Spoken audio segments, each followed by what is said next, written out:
ಎಲ್ಲ ಕಲಾ ಪ್ರೇಮಿಗಳಿಗೆ ಹಾಗೂ ಕಲಾವಿದರಿಗೆ ಆತ್ಮೀಯ ವಂದನೆಗಳು. ಪ್ರಿಯ ವೀಕ್ಷಕರೇ, ಕಲಾಸ್ಪರ್ಶ್ ಕಲಾ ಅಕಾಡೆಮಿಯ ವತಿಯಿಂದ ತಮ್ಮ ಮುಂದೆ ಖ್ಯಾತ ಬಾಗಲಕೋಟೆ ಜಿಲ್ಲೆಯ ರಾಜ್ಯೋತ್ಸವ ಪ್ರಶಸ್ತಿ ವಿಜೇತರಾದ ಶ್ರೀ ಮಹಾದೇವ್ ಮಾರುತಿ ಜಗತಾಪ್ ಅವರನ್ನು ತಮ್ಮ ಮುಂದೆ ಪರಿಚಯಿಸ್ತಾ ಇದ್ದೇವೆ. ಇತ್ತೀಚೆಗೆ ಧಾರವಾಡದ ವಿದ್ಯಾವರ್ಧಕ ಸಂಘದ ರಾಹ ದೇಶಪಾಂಡೆ ಸಭಾಭವನದಲ್ಲಿ ದಿನಾಂಕ 18 ಮೇ 2024ರಿಂದ ಸತತವಾಗಿ 3 ದಿನಗಳ ಕಾಲ ಚಿತ್ರಕಲಾ ಪ್ರದರ್ಶನ ಆಯಿತು. ಶ್ರೀ ಮಹಾದೇವ್ ಜಗತಾಪ್ ಅವರ ಏಕ ವ್ಯಕ್ತಿ ಚಿತ್ರಕಲಾ ಪ್ರದರ್ಶನ ಆಯೋಜನೆ ಆಗಿತ್ತು. ನಾವು ಅಲ್ಲಿ ಹೋಗಿ ಅವರ ಜೊತೆ ಒಂದಷ್ಟು ಚರ್ಚೆಗಳನ್ನು ಮಾಡಿದ್ದೇವೆ. ತಮ್ಮ ಮುಂದೆ ಅದನ್ನು ಪ್ರಸ್ತುತಪಡ್ತಾ ಇದ್ದೇವೆ. ಅದಕ್ಕಿಂತ ಮುಂಚೆಯಾಗಿ ಅವರ ಬಗ್ಗೆ ಹೇಳುವುದಾದರೆ, ಅವರು ಧಾರವಾಡದ ಭಾರತೀಯ ಕಲಾ ಕೇಂದ್ರದಲ್ಲಿ ತಮ್ಮ ಡಿಪ್ಲೊಮಾ ಇನ್ ಡ್ರಾಯಿಂಗ್ ಆ್ಯಂಡ್ ಪೇಂಟಿಂಗನ್ನು ಮುಗಿಸಿ ಗುಳೇದಗುಡ್ಡ ಅಂದರೆ ಬಾಗಲಕೋಟೆ ಜಿಲ್ಲೆಯ ಗುಳೇದಗುಡ್ಡದಲ್ಲಿ ಅವರು ಚಿತ್ರಕಲಾ ಶಿಕ್ಷಕರಾಗಿ, ಹಾಗೆಯೇ ಜೊತೆಗೆ ಕ್ರಾಫ್ಟ್ ಶಿಕ್ಷಕರಾಗಿ, ಯೋಗ ತರಬೇತು ನೀಡುವಂಥವರಾಗಿ ಹಲವಾರು ಆಯಾಮಗಳಲ್ಲಿ ಅವರು ಕಲಾ ಚಟುವಟಿಕೆಗಳಲ್ಲಿ ತಮ್ಮನ್ನು ತೊಡಗಿಸಿಕೊಂಡು ಅಲ್ಲಿ ಸುದೀರ್ಘವಾದಂಥ ಸೇವೆಯನ್ನು ಮಾಡಿ ನಿವೃತ್ತಿಯನ್ನು ಹೊಂದಿದ್ದಾರೆ. ಹಾಗೆಯೇ ಕೇವಲ ಅವರು ಚಿತ್ರಕಲೆ ಕ್ರಾಫ್ಟು ಅಷ್ಟೇ ಅಲ್ಲದೆ ಹಲವಾರು ಪುಸ್ತಕಗಳನ್ನು, ಚಿತ್ರಕಲೆಗೆ ಸಂಬಂಧಪಟ್ಟಂಥ ಹಲವಾರು ಪುಸ್ತಕಗಳನ್ನು ಅವರು ಪ್ರಕಟಿಸಿದ್ದಾರೆ. ಕರ್ನಾಟಕದ ಕಸೂತಿ ಕಲೆ, ಕರ್ನಾಟಕದ ಚಿತ್ರಕಲೆಗಳು, ಹೀಗೆ ಹಲವು ವಿಷಯಗಳ ಬಗ್ಗೆ ಸ್ವತಃ ಪುಸ್ತಕಗಳನ್ನು ಬರೆದು ಅವರು ಪ್ರಕಟಿಸಿದ್ದಾರೆ. ಇವರಿಗೆ ಅನೇಕ ಪ್ರಶಸ್ತಿಗಳು, ಸನ್ಮಾನಗಳು ಲಭಿಸಿವೆ. ಬಾಗಲಕೋಟೆ ಜಿಲ್ಲೆಯ ಜಿಲ್ಲಾ ರಾಜ್ಯೋತ್ಸವ ಪ್ರಶಸ್ತಿ, ಅತ್ಯುತ್ತಮ ಚಿತ್ರಕಲಾ ಶಿಕ್ಷಕ ಪ್ರಶಸ್ತಿ, ಹೀಗೆ ಹಲವು ಪ್ರಶಸ್ತಿಗಳನ್ನು ಇವರು ತಮ್ಮ ಮುಡಿಗೇರಿಸಿಕೊಂಡಿದ್ದಾರೆ. ಹಲವಾರು ಶಿಬಿರಗಳು, ಚಿತ್ರಕಲಾ ಪ್ರದರ್ಶನಗಳು, ಚಿತ್ರಕಲಾ ಸ್ಪರ್ಧೆಗಳಲ್ಲಿ ಭಾಗವಹಿಸಿ ತಮ್ಮ ಕಲಾಚಾತುರ್ಯವನ್ನು ಮೆರೆದಿದ್ದಾರೆ. ಚಿತ್ರಸಂತೆ ಇರಬಹುದು, ಹೀಗೆ ಹಲವಾರು ಚಿತ್ರಕಲಾ ಚಟುವಟಿಕೆಗಳ ಜೊತೆಗೆ ಪುಸ್ತಕಗಳನ್ನು ಬರೆಯುವಂತಹ ಹವ್ಯಾಸವನ್ನು ಹೊಂದಿದ್ದು, ಹಾಗೆಯೇ ಕಲಾ ಸಂಶೋಧನೆಯನ್ನು ಮಾಡ್ತಕ್ಕಂಥದ್ದು, ಲೇಖನಗಳನ್ನು ಬರೆಯುವಂಥದ್ದು ಇವರ ಮುಖ್ಯ ಹವ್ಯಾಸ ಆಗಿದ್ದು, ಅವರ ಬಗ್ಗೆ ನಾವು ತಮ್ಮ ಮುಂದೆ ಪ್ರಸ್ತುತಪಡಿಸಲಿಕ್ಕೆ ನಮಗೆ ತುಂಬ ಹೆಮ್ಮೆ ಅನ್ನಿಸ್ತದೆ. ತಾವು ಕೂಡ ಅವರ ಬಗ್ಗೆ ತಿಳ್ಕೊಳ್ಬೇಕು ಅಂತ ತಮ್ಮಲ್ಲಿ ಹೇಳ್ತಾ, ಬನ್ನಿ ಈಗ ಶ್ರೀ ಮಹಾದೇವ್ ಮಾರುತಿ ಜಗತಾಪ್ ಅವರ ಒಂದು ಸಂದರ್ಶನವನ್ನು ಮಾಡೋಣ.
ನಮಸ್ಕಾರ ಪ್ರಿಯ ವೀಕ್ಷಕರೇ,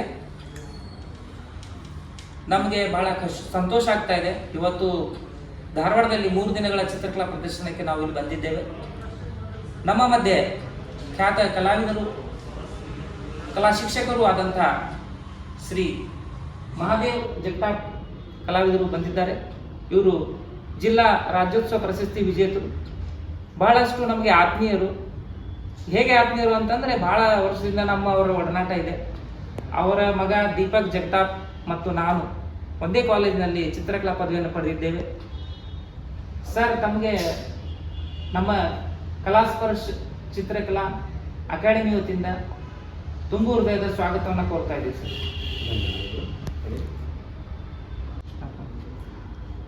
ಸರ್, ಈಗ ತಮ್ಮ ಬಗ್ಗೆ ನಾವು ಬಹಳಷ್ಟು ಕೇಳಿದ್ದೀವಿ, ಎಲ್ಲ ಗೊತ್ತಿದೆ ನನಗೆ. ಆದರೂ ಕೂಡ ಮತ್ತು ನೀವು ಬಾಯಲ್ಲಿ ನಾವು ಕೇಳ್ತಿರ್ಬೇಕಂತ ಮಾಡಿದ್ದೀವಿ. ಧಾರವಾಡ ಭಾರತೀಯ ಕಲಾ ಕೇಂದ್ರದ ವಿದ್ಯಾರ್ಥಿ, school of art, fine art section ಎಲ್ಲ ಕಡೆ ತಿರುಗಿದ್ವಿ. ಆಬ್ಜೆಕ್ಷನ್ ಇರ್ತಿದ್ದು, ಅಲ್ಲಿ ಹೋಗ್ಬೇಡ್ರಿ ಇಲ್ಲಿ ಹೋಗ್ಬೇಡ್ರಿ ಅಂತ ನಾವು ಕೇಳಂಗಿಲ್ಲ. ಎಲ್ಲಿ ಕಲೆಯ ರಸಸ್ವಾದ ಸಿಗ್ತದೆ, ಹೊಸ ಪಂಥ ಇರ್ತದೆ, ಹೊಸ ಹೊಸ ಕಲಾವಿದರು ಇರ್ತಾರೆ, ಹೊಸ ಹೊಸ ಶಿಕ್ಷಕರು ಇರ್ತಾರೆ, ಅವ್ರ ಹತ್ರ ಭೇಟಿ ಆಗ್ತಿದ್ವಿ, ತಿಳ್ಕೊತಿದ್ವಿ, ಹೊಸ ಹೊಸದನ್ನು ನೋಡ್ತಿದ್ವಿ. ಅಂದ್ರೆ ನೀವು ಹುಟ್ಟಿಂದ ಕಲ್ತಿರೋದು, ನಿಮ್ಮ ಶಿಕ್ಷಣ ಎಲ್ಲಿಂದ ಆಗಿದ್ದು ಅಂತ? ವಿಜಾಪುರ ಜಿಲ್ಲೆ. ನಮ್ಮ ತಂದೆಯವರು ಮಾರುತಿ ಬಾಬಾಜಿ ಜಗತಾಪ್ ಅಂತ ಹೇಳಿ PC Bakkal number 520 police head constable DR district armed reserve police. ಅವರು ಸುಮಾರು 35-40 ವರ್ಷ ವಿಜಾಪುರದಲ್ಲಿ ಸರ್ವಿಸ್ ಮಾಡಿದರು. ನಮ್ಮ ಹುಟ್ಟು ಬಸವನ ಬಾಗೇವಾಡಿ ಮುತ್ತಿಗೆಯಲ್ಲಿ ಆದರೂ ಕೂಡ ಬಾಗೇವಾಡಿಯ ನಮ್ಮ ತಾಯಿಯ ತವರು ಮನೆ ಆದರೆ ತಾಳಿಕೋಟೆ ತಂದೆಯವರವರು ಬಿಜಾಪುರದಲ್ಲಿ ಡಿಸ್ಟ್ರಿಕ್ಟ್ ಆರ್ಮ್ ರಿಸರ್ವ್ ಪೊಲೀಸಾಗಿ ಕೆಲಸ ಮಾಡಿದವರು. ಇವತ್ತು ಒಳ್ಳೆಯ ಅವಕಾಶ, ಅವರು ಶತಮಾನೋತ್ಸವ, ಅವ್ರು 100 ವರ್ಷ ಆಯಿತು ಅವರು ಹುಟ್ಟಿ. ಇಂಥ ಒಂದು ಸಂದರ್ಭದಲ್ಲಿ ನೀವು ಸಂದರ್ಶನ ತಗೊಳ್ತಾ ಇದ್ದೀರಿ, ಬಹಳ ಉತ್ತಮ. ಆದರೆ ಈ ಕಲಾಶಾಲೆಗಳ ಪಂಥನೇ ಬೇರೆ ಇರ್ತಿದ್ದು, ಅಲ್ಲಿ ಹೋಗೋದು ಇಲ್ಲಿ ನಾವು ಕೇಳ್ತಿದ್ದಿಲ್ಲ. ಹೋಗಿ ಎಲ್ಲ ಮೂಲತಃ ನೀವು ಕಲ್ತಿದ್ದು ಭಾರತೀಯ ಕಲಾ ಕೇಂದ್ರದಲ್ಲಿ. ಭಾರತೀಯ ಕಲಾ ಕೇಂದ್ರದಲ್ಲಿ ಮ್ಯಾಟ್ರಿಕ್ ಆದ ತಕ್ಷಣ ಬಂದಿತ್ತು. ನಿಮ್ಮ ಗುರುಗಳು ಅವಾಗಿಂದ ಯಾರ್ಯಾರಿದ್ರು ಅಂತ ಸ್ವಲ್ಪ ನೆಲಕ್ಕೆ ಹಾಕ್ಬೋದೇನೋ? ನಮ್ಮ ಗುರುಗಳು ಅಂದರೆ, ನಾನು ಇಲ್ಲಿ ಕ್ರಿಯೇಟಿವ್ ಆಗಿ ವರ್ಕ್ ಮಾಡುವಂತಹ ಬಾಳಿಕಾಯಿ ಸರ್, ಮುತ್ಕೇಕರ್ಸ್ ಅಂತ ಮಹಾರಾಷ್ಟ್ರದಿಂದ ಬಂದಿದ್ದರು. ಮಹಾರಾಷ್ಟ್ರದಿಂದ ಕರ್ನಾಟಕ ವಿಶ್ವವಿದ್ಯಾಲಯದ ಬಾಟ್ನಿ ಸೆಕ್ಷನಿಗೆ ಆರ್ಟಿಸ್ಟಾಗಿ ಕೆಲಸ ಮಾಡ್ತಾಯಿದ್ರು. ಅವರು ಪ್ರಕೃತಿ ಚಿತ್ರಣ ಅದ್ಭುತ ಚಿತ್ರ ಬಿಡಿಸೋರು. ನಮ್ಮನ್ನೆಲ್ಲ ಕರ್ಕೊಂಡೋಗಿ ಧಾರವಾಡದ ಪ್ರಕೃತಿಯನ್ನು ಹೆಂಗೆ ಚಿತ್ರ ಮಾಡಬೇಕು ಏನು ಕಲಿಸ್ತಾ ಇದ್ರು. ಅದರ ಜೊತೆಗೆ ಇಲ್ಲಿ ದಂಡಾವತಿ ಮಠ ಅವರಂತ ಒಂದು ಪೇಂಟಿಂಗ್ ಮಾಡಿದ್ರು. ಆಲ್ಬಾಮಿಯವರು, ಆಮೇಲೆ ಮಿಣುಜಿಯವರು, ರಾಗಮಾಲಾ ಚಿತ್ರಗಳು, ಪೋರ್ಟ್ರೇಟ್ಸು ಎಲ್ಲ ನಾವು ನೋಡಿ ನೋಡಿ ಆನಂದ ಪಡ್ತಿದ್ವಿ. ವಿಜಯ್ ಸಿಂಧೂರ್ ಫ್ರಮ್ ಜಮಖಂಡಿ, ಅವರು ಕೂಡ ಪೋರ್ಟ್ರೇಟ್ನಲ್ಲಿ ಎಕ್ಸ್ಪರ್ಟ್. MB ಪಾಟೀಲ್ ಅಂತ ಬಾಗಲಕೋಟೆ ಜಿಲ್ಲೆಯವರು, ಬಿಜಾಪುರ ಜಿಲ್ಲೆಯವರು. ಅವರು ಯಾರು ಏನು ವರ್ಕ್ ಮಾಡ್ತಾರೆ ಅದನ್ನು ನೋಡ್ಲಿಕ್ಕೆ ಹೋಗ್ಬಿಡ್ತಿದ್ರು. ಆಮೇಲೆ ಹುಬ್ಳಿಯಲ್ಲಿ ಇಂದಿರಾ ಗ್ಲಾಸ್ ಹೌಸ್, ಅಲ್ಲಿ ಸೆಂಟ್ರಲ್ ಅಕಾಡೆಮಿಯ ಕಲಾ ಪ್ರದರ್ಶನಗಳು, ರಾಜ್ಯ ಮಟ್ಟದ ಕಲಾ ಅಕಾಡೆಮಿಯ ಪ್ರದರ್ಶನಗಳು ಎಲ್ಲ ನೋಡೋದಂದ್ರೆ ಭಾಳ ಉತ್ಸುಕತೆಯನ್ನು. ಜನತಾ ಕಾಲೇಜಿನಲ್ಲಿ ಪ್ರತಿ ವರ್ಷ ಗ್ಯಾದರಿಂಗ್ ನಡೆಯುವ ಸಂದರ್ಭದಲ್ಲಿ ಆರ್ಟ್ ಎಕ್ಸಿಬಿಷನ್, ಮುಖ್ಯವಾಗಿ ಆವತ್ತಿನಲ್ಲಿ ಕರ್ನಾಟಕ ವಿಶ್ವವಿದ್ಯಾಲಯದ ಕಾನ್ವೊಕೇಶನ್ ಘಟಿಕೋತ್ಸವ ಅಂತ ಭಾಳ ಚೆನ್ನಾಗಿ ನಡೀತಿತ್ತು. ಆವಾಗ ನಮ್ಮ ಕಲಾಕೃತಿಗಳ ಪ್ರದರ್ಶನ ಹೋಗ್ತಿದ್ವಿ. ಆವಾಗಿಂದ ರಂಗೋಲಿ ಮತ್ತು ಕಲಾ ಪ್ರದರ್ಶನ ಭಾಳ ಮಹತ್ವ ಕೊಡ್ತಾಯಿದ್ವಿ. ನೀವು ಈ ಚಿತ್ರಕಲೆಯನ್ನು ಆವಾಗಿನ ಟೈಮಲ್ಲಿ ಭಾಳಷ್ಟು ಜನ ಈ ಬೋರ್ಡು, ಬ್ಯಾನರು, ಪೇಂಟಿಂಗು ಅದ್ರ ಬಗ್ಗೆ ಜಾಸ್ತಿ ಇದು ಮಾಡ್ತಿದ್ರು. ಸೊ ನೀವು ಅಂಥ ಟೈಮಲ್ಲಿ ನಿಮಗೆ ಚಿತ್ರಕಲಾ ಶಿಕ್ಷಕರ ವೃತ್ತಿ ನಿಮಗೆ ಸಿಕ್ತು. ನೀವು ಅಲ್ಲಿ ಫಸ್ಟ್ ಮೊದಲೇ ನಾನು ಗುಳೇಗುಡದಲ್ಲಿ ನೀವು ನೌಕರಿ ಮಾಡಿದ್ರಿ ಅಂತ ನನಗೆ ಗೊತ್ತಿರೋ ವಿಚಾರ. ಅದಕ್ಕೆ ಮುಂಚೆ ಎಲ್ಲಾದರೂ ಕೆಲಸ ಮಾಡಿದ್ರಾ ಹೆಂಗೆ? ಎಲ್ಲಿಯೂ ಕೆಲಸ ಇಲ್ಲ. ಮ್ಯಾಟ್ರಿಕ್ ಮುಗಿದ ತಕ್ಷಣ 1 ವರ್ಷ ಚಿತ್ರಕಲಾ ಶಿಕ್ಷಕ, ಮತ್ತೊಂದು ವರ್ಷ ಕಾರ್ಯಾನುಭವ ಟೈಲರಿಂಗ್ ಶಿಕ್ಷಕ ವೃತ್ತಿ ಮುಗಿದ ತಕ್ಷಣ ಟೈಲರಿಂಗ್ ಕೋರ್ಸ್ ಮುಗಿಸಿದ್ರು. ಹೌದು, ಭಾರತ ಟೈಲರಿಂಗ್ ಸ್ಕೂಲ್ ಅಂತಿತ್ತು, ಅಲ್ಲಿ ಟೈಲರಿಂಗ್ ತೊಗೊಂಡ್ವಿ. ಇವೆರಡೂ ಎಜುಕೇಷನ್ಗಳಿತ್ತು. ಹಿಂದಿ ಮೀಡಿಯಾದಲ್ಲಿ ನಾನು ಏಬಲ್ ಅನ್ನೋದಕ್ಕೆ ರಾಷ್ಟ್ರಭಾಷಾ ಎಕ್ಸಾಮ್ ಆಗಿದ್ದು, ಇವೆಲ್ಲವನ್ನು ಹಚ್ಚಿ ಹಿಂದಿ ಮೀಡಿಯಂ ಸ್ಕೂಲ್ಗೆ ಅಪ್ಲೈ ಮಾಡಿದಾಗ ಅಲ್ಲಿ ಇಂಟರ್ವ್ಯೂ ಎಲ್ಲ ಚೆನ್ನಾಗಾಯಿತು.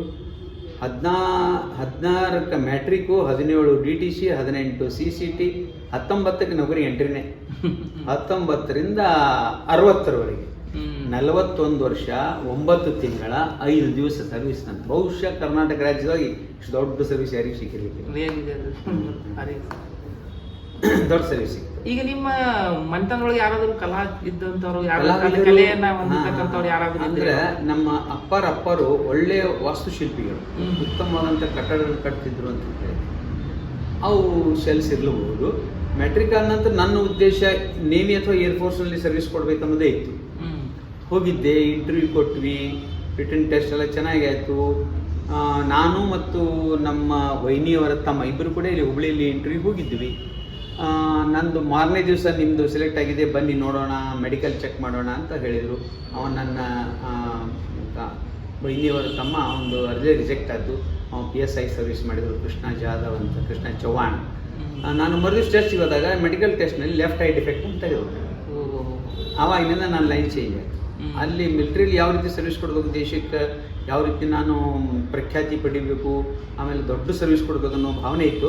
ಅದನ್ನು ಟರ್ನ್ ಮಾಡಿ ಕಲೆಯಲ್ಲಿ ನಾನು ತೊಡಗಿಸ್ಕೊಂಡ್ಬಿಟ್ಟೆ. ಕಲೆ, ಕಾರ್ಯಾನುಭವ, ಕೃಷಿ, ಪ್ರಾಣಿಗಳನ್ನು ಸಾಕುವುದರೊಳಗೆ. ಆಮೇಲೆ ನೋಡಿದ್ರೆ ನಾನು ನಿಮ್ಮ ಮನೆಯೊಳಗೆ ಆಕಳ ಕರು ಅದೆಲ್ಲ ಈಗೂ ನೀವು ಬಹಳ ದೊಡ್ಡ ಸಂಪತ್ತು ಆಕಳ ಸಂಪತ್ತು. ಆಮೇಲೆ ಹೊಲದ್ದು ನಿಮಗೆ ರುಚಿ ಇರೋದು ಅದು ನನಗೆ ಬಹಳ ಖುಷಿ ಆಯ್ತು. ಜೊತೆಗೆ ಯೋಗ ಮಾಡ್ತಿದ್ರಿ ನೀವು. ಯೋಗ ಇದ್ರ ಜೊತೆಗೆ ಯೋಗ ನಾವು ಹೈಸ್ಕೂಲ್ನಲ್ಲಿ ಇದ್ದಾಗ ಅಲ್ಲಿ ಕುಂಬಾರ್ ಅಂತ PE ಟೀಚರ್ ಇದ್ರು, ಸ್ವಲ್ಪ ಆಸನಗಳನ್ನು ಕಲಿಸ್ತಾ ಇದ್ರು. ಮುಂದೆ ಬರ್ತಾ ಬರ್ತಾ ಆಧ್ಯಾತ್ಮ ದೃಷ್ಟಿಯಿಂದ ಮುಖ್ಯವಾಗಿ ಯೋಗ ಅಟ್ಯಾಚ್ ಆಗಿದ್ದು ಈ ದೇಹ ಯಾಕೋ ಪಿತ್ತಿನಿಂದ ಜರ್ಜರಿತ ಆಗ್ತಾ ಇತ್ತು.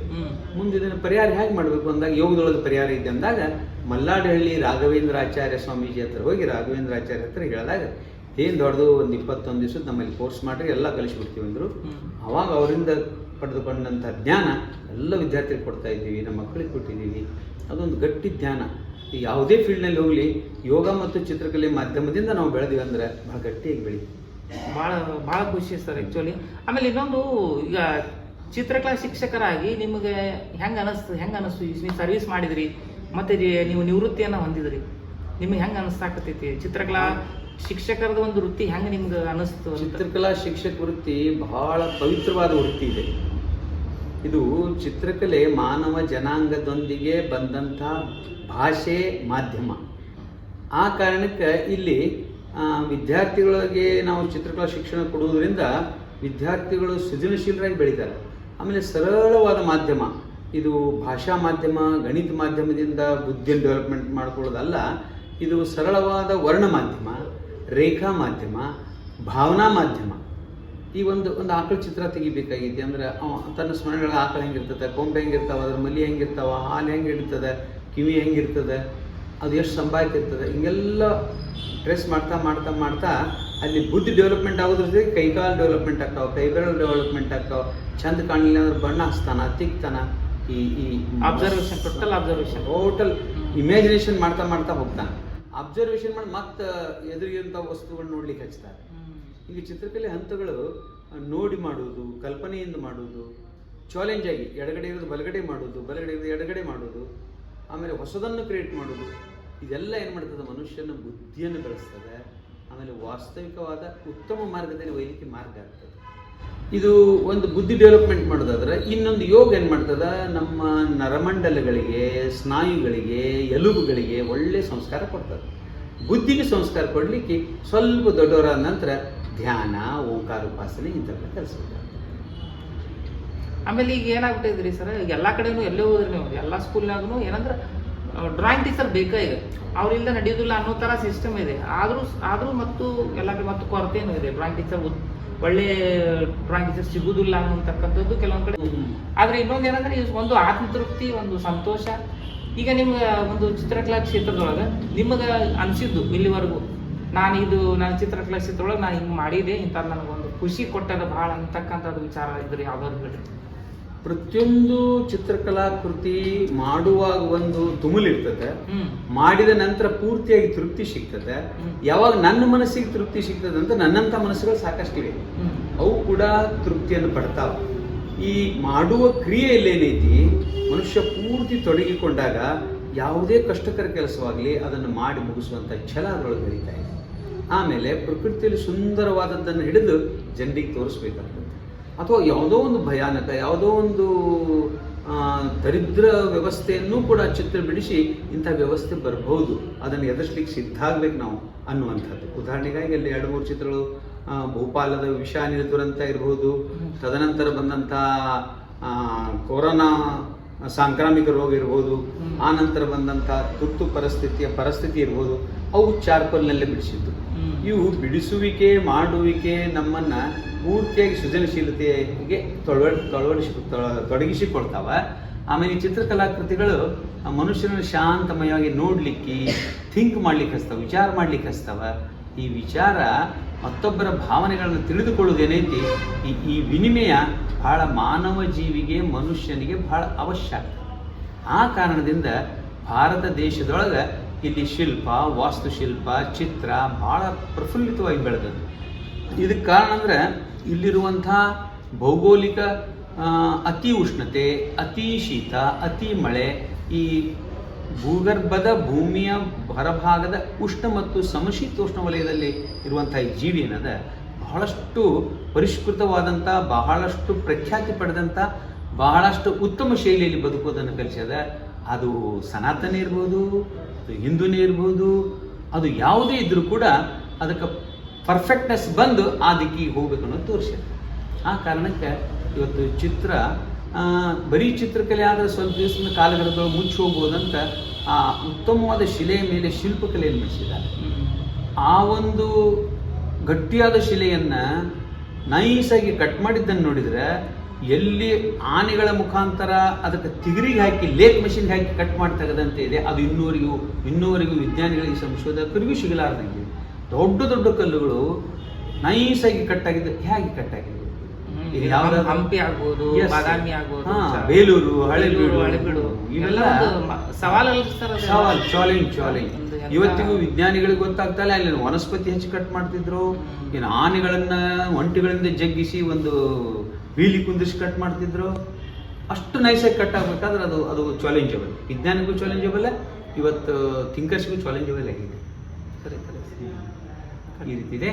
ಮತ್ತು ಮಕ್ಕಳಿಗೆ ನಾವು ಈ ಸಂಸ್ಕಾರ ಕೊಡಲೇಬೇಕು. ಈಗಿನ ವಿದ್ಯಾರ್ಥಿಗಳು, ಹುಡುಗರು ಏನು ಚಿತ್ರಕಲೆ ಬಗ್ಗೆ ಇಂಟ್ರೆಸ್ಟೆಡ್ ಅದಾರ, ಈಗ ಅವರು ಚಿತ್ರಕಲೆಯಲ್ಲಿ ಏನೋ ಮಾಡ್ಬೇಕಂತ, ಅವರಿಗೆ ನೀವೇನು ಹೇಳ್ಬೇಕಂತೀರಿ ಅಂತ ನನ್ನ ಅನಿಸಿಕೆ. ಈಗ ಯಾಕಂದ್ರೆ ನೀವು ಅವಾಗಿನ ಟೈಮ್ನಾಗ ಅಂತಿದ್ರಿ ಏನು ಚಿತ್ರ ತೆಗಿತು ನಾವು ಮರ ಏನು ಮಾಡ್ತಾನ, ಏನಾನು ಬಿಡುವ, ಎಲ್ಲಿ ಟೀಚರ್ ಕೋರ್ಸ್ ತುಂಬಂಗೆಲ್ಲ ಎದಕ್ಕೆ ಕಲಿತಾ ನೀವ, ಎದಕ್ಕೆ ಮಾಡ್ತಾನ ಅಂತೇಳಿ ನಮ್ಮ ಗುರುಗಳು ಅಂತಿದ್ರು. ನಿಮ್ಮ ಹತ್ರನೂ ಎಲ್ಲ ಜನ ಅಂದಿರ್ಬೋದು ಮೊದಲೆಲ್ಲ, ಅವೇನು ಕಾಗೆ ತಗೊಂಡು ದುಬ್ಬಿ ತಗೊಂಡು ನಾವೇನು ಮಾಡ್ತಾನೋ ಅಂತೇಳಿ. ನಿಮಗೂ ಹಂಗೇನಾದ್ರು ಅಂದಿದ್ರ ಡಿಮೋಟಿವೇಶನ್ ಮಾಡ್ಲಿಕ್ಕೆ, ಅಥವಾ ಮನೇಲಿ ಪ್ರೋತ್ಸಾಹ ಇತ್ತ ಹೆಂಗಂತ? ಇದಕ್ಕೆ ಈ ವಾಕ್ಯಗಳ ಬರ್ಲಿಕ್ಕೆ ಕಾರಣ ಏನಂದ್ರೆ, ಈ 47ರ ನಂತರ, ಸ್ವಾತಂತ್ರ್ಯ ಸಿಕ್ಕ ನಂತರ ಇಲ್ಲಿ ಬ್ರಿಟಿಷ್ ಮೆಕಾಲೆ ಎಜುಕೇಶನ್ ಪಾಲಿಸಿ ಬರ್ತದೆ. ಅದೇ ಕೊಠಾರಿ ಪಾಲಿಸಿ ಒಳಗೆ, ಆಮೇಲೆ ಗುರುಕುಲ ಶಿಕ್ಷಣದ ಪದ್ಧತಿ ಒಳಗೆ ಹೋದಾಗ ನಮ್ಮ ವೃತ್ತಿ ಮೂಲ ಶಿಕ್ಷಣ ಇತ್ತು. ಜಸ್ಟ್ ನಾವು ಕಲಿತ ಪೀರಿಯಡ್ ನೋಡಿದ್ರೆ ಮುಂಜಾನೆ 7 ಗಂಟೆಯಿಂದ 9 ಗಂಟೆವರೆಗೆ ಶಾಲೆ ಇರ್ತಿತ್ತು. 9ರಿಂದ 2ರವರೆಗೆ ನಾವು ಮೂಲ ಉದ್ಯೋಗ ಮಾಡಿ ಬರಬೇಕು, ಹೊಲಕ್ಕರ ಹೋಗ್ಬೇಕು, ದುಡಿಬೇಕು, ಏನಾದರೂ ಕೆಲಸ ಮಾಡಬೇಕು. 2ರಿಂದ 5ರವರೆಗೆ ಶಾಲೆ ಇರ್ತಿತ್ತು. ನೋಡಿ, ಈ ರೀತಿ ಮೆಥಡ್ ಇತ್ತು. ಇದು ವಾಸ್ತವಿಕ ಗುರುಕುಲ ಪದ್ಧತಿ, ಭಾರತೀಯ ಪದ್ಧತಿ. ಅದನ್ನ ಲಾರ್ಡ್ ಮೆಕಾಲೆ ಅನ್ನುವ ಇಲ್ಲಿಯ ಪ್ರಫುಲ್ಲತೆ, ಇಲ್ಲಿಯ ತೀಕ್ಷ್ಣತೆ, ಇಲ್ಲಿಯ ವ್ಯಕ್ತಿಗಳನ್ನು ನೋಡಿ ಇವರು ಗುಲಾಮರನ್ನಾಗಿ ಮಾಡಬೇಕು ಅಂತ ಹೇಳಿ ಅವ್ರ ತಂದೆ ಪತ್ರ ಬರೀತಾನೆ. ಇವ್ರು ಸ್ವತಂತ್ರ ಆಗಿಲ್ಲ, 100 ವರ್ಷ ಗುಲಾಮರಾಗುವಂತ ಶಿಕ್ಷಣ ಬಿಟ್ಟು ಹೋಗಿ ನೋಡ್ರಿ ಅಂತ ಹೇಳ್ತಾನೆ. 4 ಗೋಡೆಗಳ ಮಧ್ಯೆ ಇರಬೇಕು, ಮತ್ತೆ ನಕಲ್ ತೆಗಿ ಶಿಕ್ಷಣನೇ ಮಾಡಬೇಕು, 100ಕ್ಕೆ 100 ಮಾಡಬೇಕು. ಒಂದು ಅಗ್ದಿ ನಗ್ದ ಸತ್ಯ ಅಂದ್ರೆ, ಹೋದ ವರ್ಷ ಮ್ಯಾಟ್ರಿಕ್ ನಲ್ಲಿ 100% ಮಾರ್ಕ್ಸ್ ತಗೊಂಡವರು, 100% ಮಾರ್ಕ್ಸ್ ತಗೊಂಡವರು 500 ವಿದ್ಯಾರ್ಥಿಗಳಿದ್ರು. ಇವತ್ತಿನ ಪರಿಸ್ಥಿತಿ ಒಳಗೆ ಒಬ್ಬ ವಿದ್ಯಾರ್ಥಿ ಆಗ್ತಾನೆ. ಅದು ನಮ್ಮ ವ್ಯಾಲ್ಯೂಯೇಷನ್ ಪದ್ಧತಿಯಲ್ಲಿ ದೋಷ ಇರಬಹುದು, ಅಥವಾ ಆ ಬುದ್ಧಿಮಟ್ಟ ಇರುವಂತಹ ವಿದ್ಯಾರ್ಥಿಗಳನ್ನ ಹುಡುಕುವುದರಲ್ಲಿ ದೋಷ ಇರಬಹುದು. ಲಕ್ಷಗಟ್ಟಲೆ ವಿದ್ಯಾರ್ಥಿಗಳಿದ್ದಾಗ ಸೇಮ್ ಮೆಂಟಾಲಿಟಿ ಇದ್ದವರು 10-20 ಸಿಕ್ಕೇ ಸಿಗ್ತಾರೆ, ಸಿಗ್ಲಿಕ್ಕೆ ಬೇಕು. ಆ ದೃಷ್ಟಿಯೊಳಗೆ ನಮ್ಮ ಶಿಕ್ಷಣ ಪದ್ಧತಿನೇ ಸದೋಷಯುಕ್ತ ಐತಿ ಅಂತ ಅನಿಸ್ತಾರೆ. ನಮ್ಮಲ್ಲಿರುವಂಥ ಒಳ್ಳೆ ಶಕ್ತಿಗಳನ್ನ ಅವ್ರಿಗೆ ಕೊಡಬೇಕು.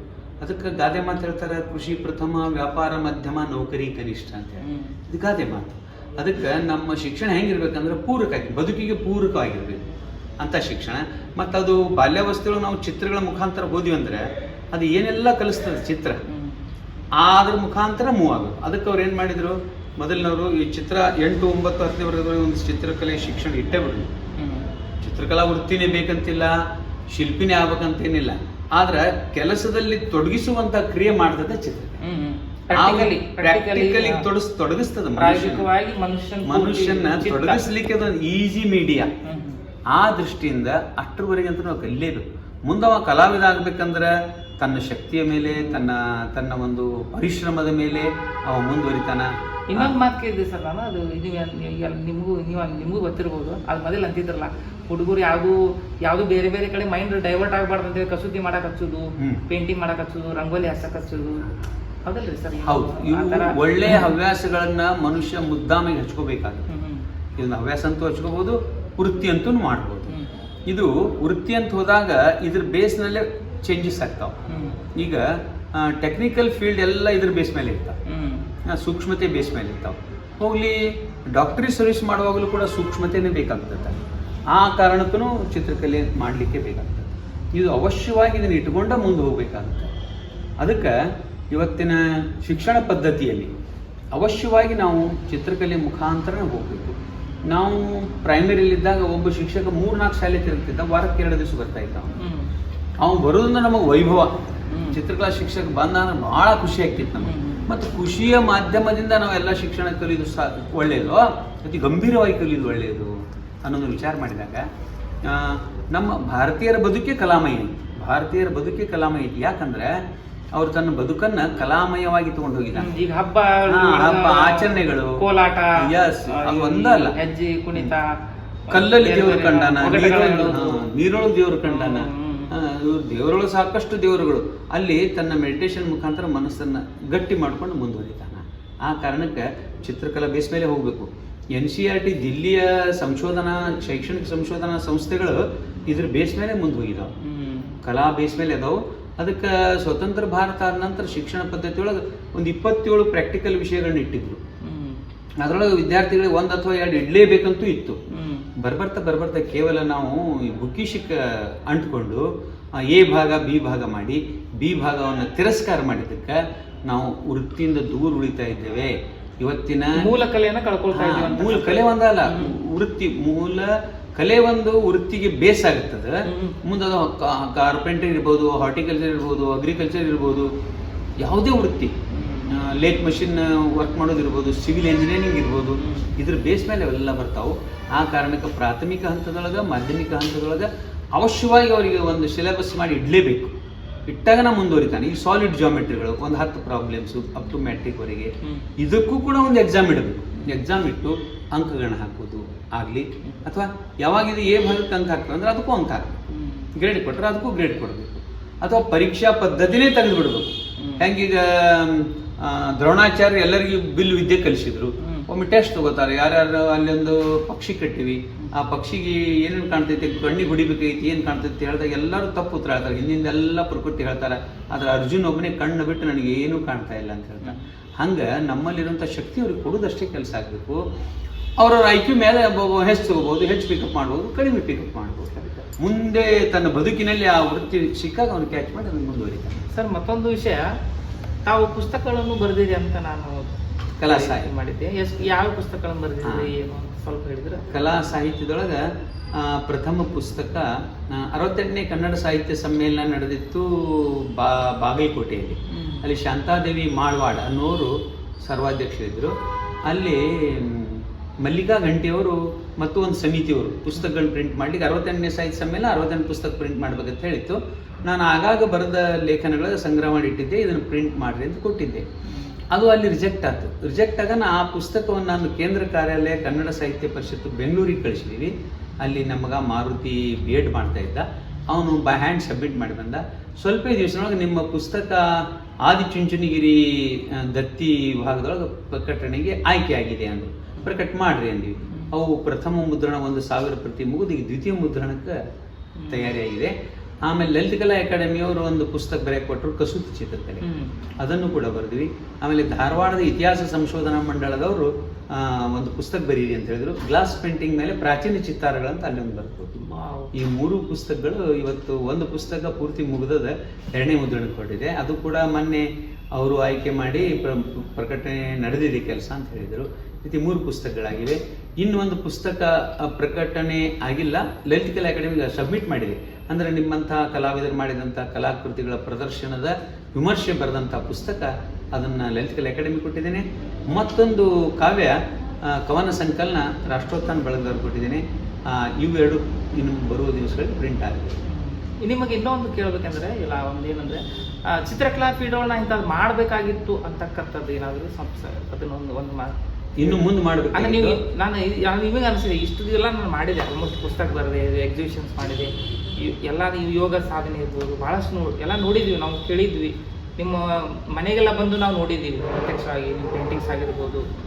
ಈಗ ನಿಮಗೆ ನಂದು ಇದನ್ನು ಇಂಥದ್ದು ನಾನು ಚಿತ್ರ ಮಾಡಬೇಕಾಗಿತ್ತು, ಇದು ಉಳಿದಿದೆ ಅಂತಕ್ಕಂಥದ್ದು ಯಾವ್ದಾದ್ರು ನಿಮ್ಮ ಮನಸ್ಸಲ್ಲಿ ಐತಿ ಏನೋ, ನಾನು ತಲೆಯಾಗ ಇಂಥದ್ದೊಂದು ಚಿತ್ರ ಮಾಡ್ಬೇಕಂತಿತ್ತು, ಇನ್ನು ಮುಂದೆ ಮಾಡಬೇಕು ಅಂತ. ಈಗ ಅದು ಮಾಡಬೇಕಾಗಿತ್ತು, ನಾವು ಅದನ್ನು ಅದು ಮಾಡೋಕ್ಕಾಗಿಲ್ಲ ಅಥವಾ ಇನ್ನು ಮಾಡ್ಬೇಕಂತ ಪ್ಲ್ಯಾನ್ ಐತಿ ಅಂತ. ರಾಮಾಯಣ ಕುರಿತು ಚಿತ್ರಕಲಾಕೃತಿಗಳನ್ನು ಮಾಡಬೇಕಾಗಿತ್ತು. ಅದರ ಜೊತೆಗೆ ಇನ್ನು ಈ ಬಾಹ್ಯಾಕಾಶದಲ್ಲಿ ಆಗುತ್ತಿರುವಂಥ ಭೌಗೋಳಿಕ ಬದಲಾವಣೆಗಳು, ಈಗ ವಿಜ್ಞಾನಿಗಳು ಚಂದ್ರಯಾನ ಸೂರ್ಯಯಾನ ಅಧ್ಯಯನಕ್ಕೆ ಹೇಗೆ ಹೋಗ್ತಾ ಇದ್ದಾರೆ, ಆ ರೀತಿ ಇನ್ನು ನನ್ನ ಕೃತಿಗಳು ಹಾಗೇ ಒಡಮೂಡ್ತಾ ಇದ್ದಾವೆ. ಬಾಹ್ಯಾಕಾಶದಲ್ಲಿರುವಂಥ ವಿಸ್ಮಯಗಳು, ಆ ನಂತರ ಕೆಲವೊಂದು ಗ್ರಹದಲ್ಲಿ ನೀರಿರ್ಬೋದಲ್ಲ. ಇವತ್ತು ನಾವೆಲ್ಲ ನವಗ್ರಹಗಳು 9 ಗ್ರಹ ನೆಪ್ಚೂನ್ ಪ್ಲೂಟೋ ಓದಿ ಬಂದೀವಿ, ಆದ್ರೆ ನಾವು ನವಗ್ರಹಗಳ ಶಿಲ್ಪಗಳನ್ನು ನೋಡಿದಾಗ ನಡು ಸೂರ್ಯ ಅದನ್ನ ಅಕ್ಕಪಕ್ಕದೊಳಗೆ 8 ಗ್ರಹಗಳದಾವ. ಇವತ್ತು ವಿಜ್ಞಾನಿಗಳು ನಂಬ್ತಾ ಇದ್ದಾರೆ ಪ್ಲೂಟೋ ಇಲ್ಲ ಐತಿ ಇಲ್ಲ ಅನ್ನೋದನ್ನು. ಈ ರೀತಿ ಬಾಹ್ಯಾಕಾಶದಲ್ಲಿ ನಡೆಯುವಂತಹ ಬದಲಾವಣೆಗಳನ್ನು ಕುರಿತು ಚಿತ್ರಕೃತಿ ರಚನೆ ಮಾಡಬೇಕನ್ನೋದೈತಿ. ಮತ್ತು ರಾಮಾಯಣ ಕುರಿತು ಸಾಕಷ್ಟು ಸಾಹಿತ್ಯ ಕೃತಿಗಳು ಬಂದಾವ, ಚಿತ್ರಕಲಾ ಕೃತಿಗಳು ಬಂದಾವ. ಸಾಂಸ್ಕೃತಿಕವಾಗಿ ಇನ್ನೊಂದು ವೈಜ್ಞಾನಿಕವಾಗಿ ಎರಡು ನೀವು ಕನೆಕ್ಟ್ ಮಾಡ್ಬೇಕಂತ. ಮತ್ತು ದೊಡ್ಡ ದೊಡ್ಡ ಪ್ರತಿಯೊಂದು ತಾಲೂಕಿನಲ್ಲಿ ಪ್ರತಿಯೊಂದು ಗ್ರಾಮದಲ್ಲಿ ಆರ್ಟ್ ಗ್ಯಾಲರಿ, ಇವತ್ತು ಮಂದಿರಗಳಲ್ಲಿ ಗ್ಯಾಲರಿ, ದಕ್ಷಿಣ ಭಾರತ ದೊಡ್ಡ ದೊಡ್ಡ ಮಂದಿರಗಳನ್ನು ನೋಡಿದಾಗ ಹೊರಗೆ ಆರ್ಟ್ ಗ್ಯಾಲರಿನೇ ಫಸ್ಟ್, ನಂತರ ಒಳಗೆ ದೇವರ ಮೂರ್ತಿ, ಅದೆಲ್ಲ ನೋಡಿ ಬಂದು ಆರಾಮ್ ಕುಂತಲ್ಲಿ ಧ್ಯಾನ ಮಾಡಲಿಕ್ಕೆ ವ್ಯವಸ್ಥೆ ಇರ್ತದೆ. ಈ ರೀತಿ ಕಲಾ ಗ್ಯಾಲರಿಗಳು ಬೇಕು. ಬದಲಾವಣೆಗಳ ಮನಸ್ಸಿನ ಬದಲಾವಣೆಗಳನ್ನು ಕೃತಿಗಳ ಮುಖಾಂತರ ಹೊರಗೆ ಹಾಕಿದಾಗ ನೋಡ್ಲಿಕ್ಕೆ ವ್ಯವಸ್ಥೆ ಇರಬೇಕು. ಅದೆಲ್ಲ ಮರಿಬಾರ್ದು ಅನ್ನೋದಕ್ಕನ್ನ ಎಲ್ಲ ದೇವಾಲಯಗಳಲ್ಲಿ ಹೊರಗಡೆ ಚಿತ್ರಪಟಗಳು ಇರ್ತವೆ. ಸರ್, ಇನ್ನೊಂದು ನಿಮ್ಮದು ಒಂದು ಕಲಾಕೃತಿನ ಹೇಮಮಾಲಿನಿ ಅವ್ರು ತಗೊಂಡ್ರು ಅಂತ ನಾವು ಕೇಳಿದ್ವಿ. ಅವಾಗ ನಾವು ಸ್ಟೂಡೆಂಟ್ಸ್ ಇದ್ವಿ ಇನ್ನೊಂದು ವರ್ಷ. ಅವಾಗ ಅದು ಏನ್ ಸಂದರ್ಭ ಅಂತ ಸ್ವಲ್ಪ. ಅದು ಜಿಲ್ಲಾಧಿಕಾರಿಗಳು ಒಂದು ಜಲವರ್ಣ ಕ್ಯಾಂಪ್ ಮಾಡಿದ್ರು. ಅವು ಕ್ಯಾಂಪ್ ಮಾಡಿದಾಗ ನಾವೆಲ್ಲ ಚಿತ್ರಕಲಾಕೃತಿಗಳನ್ನ ಬಿಡಿಸಿ ಅವ್ರಿಗೆ ಕೊಟ್ವಿ. ಅವ್ರು ಫ್ರೇಮ್ ಮಾಡಿ ಪಟ್ಟದಕಲ್ಲು ಉತ್ಸವ ಅಂತ ಇರ್ತಿತ್ತು. ಆ ಉತ್ಸವದಲ್ಲಿ ಅಲ್ಲಿ ಕಲಾವಿದರಿಗೆ ನೆನಪಿನ ಕಾಣಿಕೆಯನ್ನು ಕೊಡುವಂಥ ಸಂದರ್ಭಗಳು ಅನೇಕ ಕೃತಿಗಳನ್ನು ಕೊಟ್ಟು ಕಳಿಸಿದ್ದಾರೆ.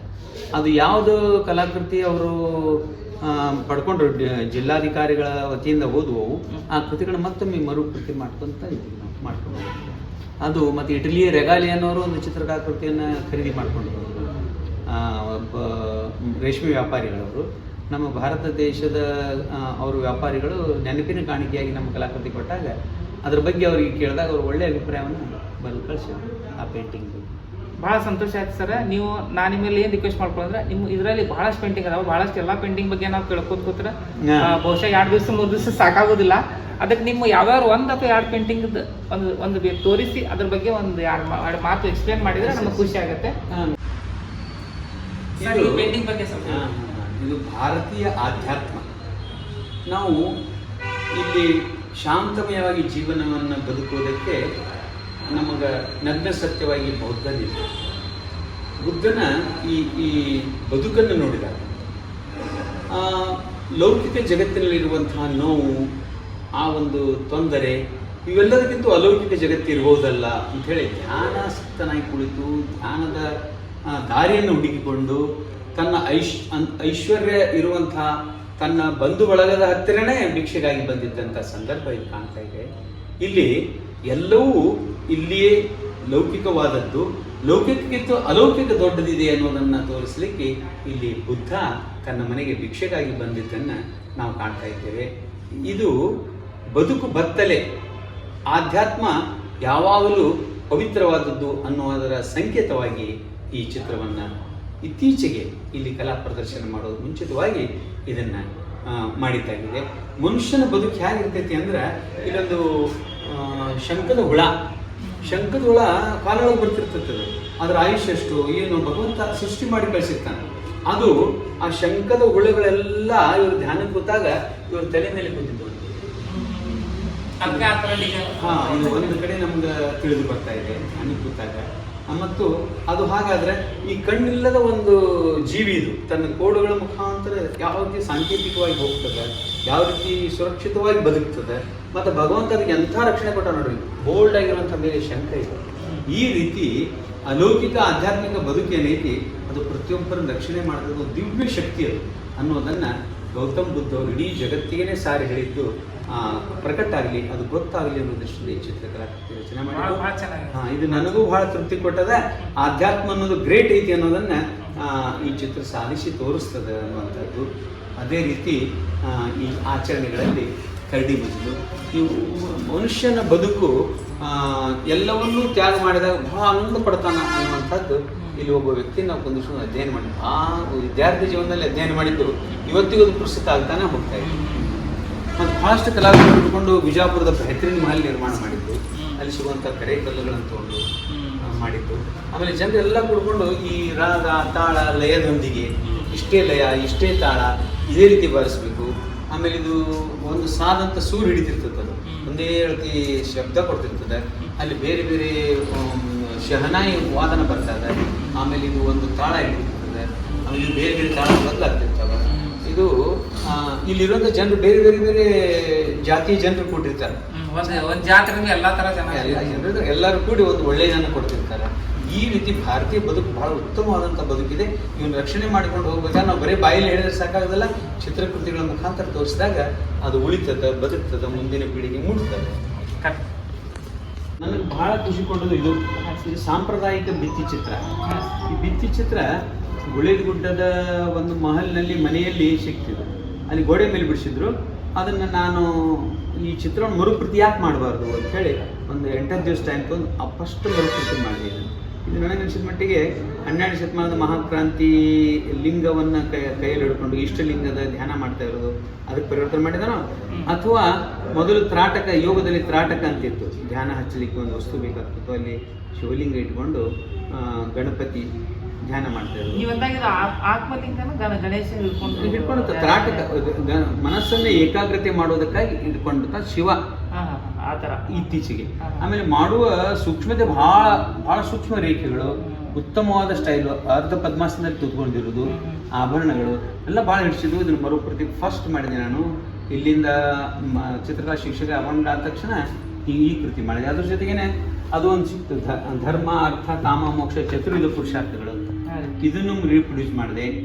ರೀಪ್ರೊಡ್ಯೂಸ್ ಮಾಡಿ ಅಕಾಡೆಮಿಗೆ ಒಂದು ಮೆಸೇಜ್ ಕೊಟ್ಟೆ, ಈ ಚಿತ್ರಕಲಾಕೃತಿಗಳು ಅದಾವ ಅಂತ.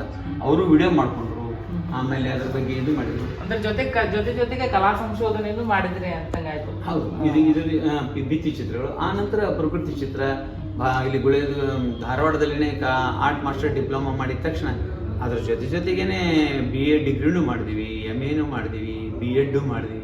ಎಲ್ಲ ದೃಷ್ಟಿಯೊಳಗೆ ಮಾಡ್ತಾ ಹೋದ್ವಿ. ಮುಂದೆ ಆಯಿಲ್ ಪೇಂಟಿಂಗ್ನಲ್ಲಿ ಕ್ಯಾನ್ವಾಸ್ ಮಾಡ್ತಾ ಹೋದ್ವಿ. ಆಮೇಲೆ ಇಲ್ಲಿ ಜನರು ಒಗ್ಗಟ್ಟಿನಿಂದ ಬದುಕಬೇಕು, ಆನಂದದಿಂದ ಬದುಕಬೇಕು ಅಂತ ಹೇಳಿ ಜಾನಪದ ವಾದ್ಯ ಮೇಳಗಳಿದ್ದು, ಕರಡಿ ಮಜಲು, ಕಣಿ ಮಜಲು, ಹಲಿಗೆ ಮಜಲು, ಏಕ್ತಾರಿ ಪದ, ಆಮೇಲೆ ಕಿಂದರ್ ಜೋಗಿ, ಇವೆಲ್ಲ ಭಾಳ ಹಿಡಿಸ್ತಿದ್ರು ನಾನು. ಅದರೊಳಗೆ ಕರಡಿ ಮಜಲನ್ನೇ ಒಂದೇ ವಿಷಯನ ಆಯ್ಕೆ ಮಾಡ್ಕೊಂಡು ಉತ್ತಮವಾದ ಕಲಾಕೃತಿಯಲ್ಲಿ ಮಾಡಿದ್ದಾಗಿದೆ. ಎಲ್ಲ ಸಮುದಾಯದ ಜನರು ಕೂಡ್ಕೊಂಡು ಒಬ್ರು ಬಾರಿಸ್ತಾರೆ, ಒಬ್ರು ಊದ್ತಿರ್ತಾರೆ, ಆಮೇಲೆ ಒಬ್ರು ತಾಳ ಹಿಡಿತಾರೆ, ಒಬ್ರು ಚಳಂ ಬಾರಿಸ್ತಾರೆ. ಇದೆಲ್ಲ ವೈವಿಧ್ಯತೆ ನಮ್ಮ ದೇಶದ ಎಷ್ಟು ಸಂಸ್ಕೃತಿ ನೆತ್ತಿ ಹಿಡಿತದಲ್ಲ, ಬಹಳ ಉತ್ತಮ. ಇಡೀ ಜಗತ್ತಿನಲ್ಲಿಯೇ ಇಂಥ ಪವಿತ್ರವಾದ ಸಂಸ್ಕೃತಿ, ಪವಿತ್ರವಾದ ಸನಾತನ ಎಲ್ಲರೂ ಕೂಡಿ ಬದುಕಬೇಕು ಅನ್ನೋದು ಇಡೀ ಜಗತ್ತಿನಲ್ಲೇ ಬಹಳ ಉತ್ತಮವಾದಂಥ. ಆ ದೃಷ್ಟಿಯಿಂದ ಚಿತ್ರಕಲೆ ಅದಕ್ಕೆ ಸಪೋರ್ಟಾಗಿ ಬೆಳೀತಾ ಇದೆ. ಈ ಕಾರುಣಿಗೆ ಗೊತ್ತು, ಎತ್ತುಗಳು ಶೃಂಗಾರ ಮಾಡಬೇಕಂದ್ರೆ ಬಣ್ಣ ಹಚ್ಚೋದು, ಅದರ ಮೇಲೆ ಜೂಲ ತಯಾರು ಮಾಡೋದು, ಹ್ಯಾಂಡಿಕ್ರಾಫ್ಟ್, ಕ್ರಾಫ್ಟ್, ಆರ್ಟ್ ಎಲ್ಲವೂ ಕೂಡೇ ಬರ್ತಾವೆ. ಇವೆಲ್ಲ ಮುಂದಿನ ಪೀಳಿಗೆ ಉಳಿಲಿ ಅನ್ನೋದಕ್ಕೆ ಶಿಲೆಯಲ್ಲಿ ಬರೀತಾರೆ, ಅಥವಾ ಶಿಲೆಯಲ್ಲಿ ಉಬ್ಬು ಶಿಲ್ಪ ಮಾಡ್ತಾರೆ, ಅಥವಾ 3 ಡೈಮೆನ್ಷನಲ್ ಶಿಲ್ಪ ಮಾಡಿ ಇಟ್ಟು ಹೋಗ್ತಾರೆ. ಈಗ ಪ್ರಾಣಿ ಒಳಗೆ ಬಸವಣ್ಣ, ಗೂಳಿ, ಆಮೇಲೆ ಎತ್ತು, ಆಕಳು, ಇವು ಮನುಷ್ಯನಿಗೆ ಪೂರಕವಾಗಿ ಬದುಕಿದ್ದು, ಇವು ಮನುಷ್ಯನ ಜೊತೆಗೆ ಬದುಕಿದ್ದು. ಮತ್ತು ಹಾರ್ಮ್ಫುಲ್ ಅನಿಮಲ್ಸ್ ಅಲ್ಲಿ ಭಾಳ ಸಭ್ಯ ಪ್ರಾಣಿಗಳು. ಅವು ಬರೀ ರೈತ ಕೈ ಮಾಡಿದ್ರೆ ಸಾಕು, ಕೈಗುಂಟೆ ಕೆಲಸ ಮಾಡುವುದು. ಅದಕ್ಕೆ ಶಿವ ಅನ್ನೋದು ಪೃಥ್ವಿಯ ಸಂಕೇತವಾಗಿ ಇಟ್ಕೊಂಡ್ರೆ ಪೃಥ್ವಿ ಉತ್ತಮವಾಗಿ ಉಳಿಬೇಕು, ಪೃಥ್ವಿ ಮೇಲೆ ಮಾನವ ಉತ್ತಮವಾಗಿ ಉಳಿಬೇಕಾದ್ರೆ ಈ ಪ್ರಾಣಿ ಅವಶ್ಯ ಐತೆ ಅಂತ. ಪಶುಪತಿ ಶಿವ ಅಂತ ಪಶುಪತಿನಾಥ್ ನೇಪಾಳ, ಕಾಠ್ಮಂಡು. ಇತಿಹಾಸದಲ್ಲಿ ಓದಂಗಾಗಿತ್ತು. ಉತ್ತರ ಭಾರತದ ಪಶುಪತಿನಾಥ್ ನೇಪಾಳದೊಳಗೆ ಶಿವಲಿಂಗ ಎದುರಿಗೆ ಬಸವಣ್ಣ, ಶಿವಲಿಂಗ ಎದುರಿಗಿರುವಂಥ ಬಸವಣ್ಣ. ಎಲ್ಲ ಕಡೆ ವೃಷಭನ್ನ ಮಾಡಿದ ಕಾರಣ ಅದು ಮತ್ತೆ ಮರುಕಳಿಸ್ಬೇಕು. ಉತ್ತಮ ಜಾತಿಯ ಪಶುಗಳನ್ನು ನಾವು ರಕ್ಷಣೆ ಮಾಡ್ಕೋಬೇಕು. ನಿಮ್ಮ ಮನೆಯೊಳಗೆ ಕರು ಎಲ್ಲ ಅದಾವ್ರಿ, ನೋಡಿದ್ದೀನಿ ನಾನು ಸರ್. ಅದರಲ್ಲಿ ಬಹಳ 85 ಜಾತಿಯ ಪ್ರಾಣಿಗಳಿಗೆ ಭಾರತ ದೇಶದ ಭೂಮಿ ಮೇಲೆ ಇದ್ದು ಅಂತ ಅವನ್ನು ಕಾಪಾಡ್ಕೊಂಡು ಹೋಗಬೇಕು. ಇರಲಿ, ನಮ್ಮ ವೈಜ್ಞಾನಿಕ ಆವಿಷ್ಕಾರ ಆಗಿದೆ, ಟ್ರ್ಯಾಕ್ಟರ್ ಬಂದಿದೆ, ಡೀಸೆಲ್ ಯೂಸ್ ಮಾಡ್ತೀವಿ, ಪೆಟ್ರೋಲ್ ಯೂಸ್ ಮಾಡ್ತೇವೆ, ಅದ್ರ ಜೊತೆ ಈ ಪ್ರಾಣಿನೂ ಬೇಕೇ. ಅಡವಿಯಲ್ಲಿರುವಂಥ ಎಲ್ಲ ವನಸ್ಪತಿಗಳನ್ನು ತಿಂದು ನಮ್ಮ ಮನೆ ಹತ್ರ ಬಂದು ಸಗಣಿ ಆಗ್ತದಲ್ಲ, ಆ ಸಗಣಿಯನ್ನು ಸಾರಿಸ್ತಿದ್ರು ಮೊದಲು. ಸಾರಿಸೋ ಉದ್ದೇಶ ಅಲ್ಲೇನೋ ಸಂಜೀವಿನಿ ಅಥವಾ ಆ ಹರ್ಬಲ್ನಲ್ಲಿ ಶಕ್ತಿ ಇದೆ, ಆ ಶಕ್ತಿ ನಮ್ಮ ಕೈಗುಂಟ ಮೈಗೆ ಬರ್ತದೆ. ಆಮೇಲೆ ಅಲ್ಲಿ ಹಾಕಿದ್ದನ್ನು ಅದ್ರ ಮೇಲೆ ತುಳಿದಾಡ್ಬಿಟ್ಟಿವಿ ಅಂದ್ರೆ ಅದರ ಶಕ್ತಿ ನಮಗೆ ಬರ್ತದೆ. ರಾಮಾಯಣದೊಳಗೆ ಲಕ್ಷ್ಮಣ ಮೂರ್ಛೆ ಹೋಗಿ ಬಿದ್ದಾಗ ಇದು ಒಂದು ಸಂಜೀವಿನಿ ಜಡಿ ಬೂಟಿ ಇರ್ತದೆ, ಅದನ್ನು ಹಿಮಾಲಯದೊಳಗೆ ತೊಗೊಂಡು ಬರಬೇಕು ಅನ್ನುವಂಥ ರಾಜಕೀಯ ವೈದ್ಯ ಹೇಳಿದಾಗ ಆ ರಾಜವೈದ್ಯನ ಆದೇಶವನ್ನು ಯಾರು ತರ್ತಾರ? ಹನುಮಂತ ತರಕ್ಕೆ ಹೋಗ್ತಾನೆ.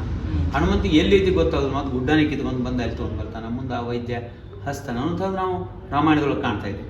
ಆ ರೀತಿ ಆಕಳ ಏನೋ ಒಂದು ಒಳ್ಳೊಳ್ಳೆ ವನಸ್ಪತಿಗಳನ್ನ ತಿಂದು ಬರ್ತದೆ, ಅಡಿಯೊಳಗೆ ತಿಂದು ಬಂದು ನಮ್ಮ ಮನೆಯೊಳಗೆ ಸಗಣಿ ಹಾಕ್ತದೆ.